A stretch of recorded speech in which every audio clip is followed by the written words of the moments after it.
let's show them the similarities. I mean, and that's another one of my principles generally in teaching, which is always look for the similarities. Don't look for the differences. So it's like teaching scales. You know, G major is not different to G major. D major and G major are the same shape, the same intervals. It's just a transposed scale.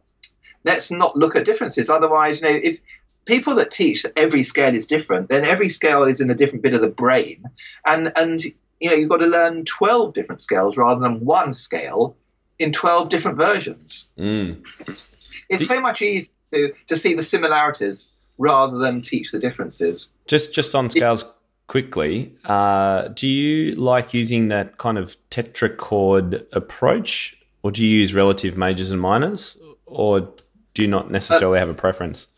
I don't have a preference, because things like that, I would always say to teacher, you teach the way you like it. You teach the way that you want to teach it. My only preference is teach principles. Always teach principles.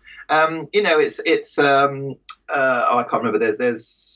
It might come to me in a minute.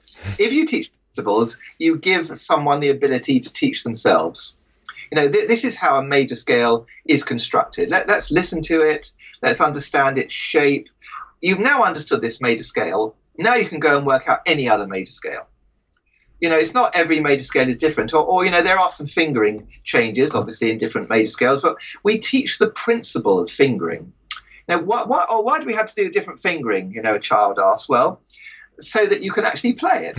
You know, why do we teach fingering? So your hand is in the right place to be able to play the next bit.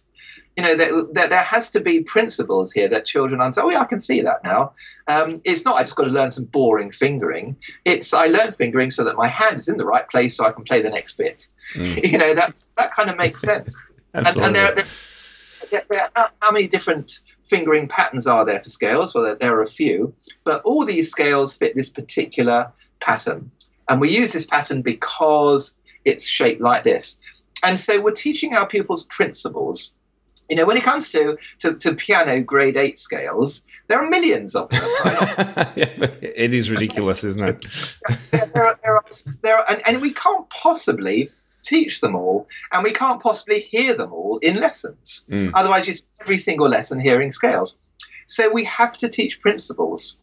If the idea of a piano teachers community where you get to access the best educational resources, rub shoulders with expert teachers from around the world, and have immediate access to feedback for any of your questions, then InnerCircle membership is for you. The InnerCircle is my private community of piano teachers from across the globe who share a commitment to creating and delivering the most inspiring, modern and progressive learning experiences for their students. Membership is now open, so head to timtopham.com/community to find out more and get involved today. I can't wait to see you on the inside.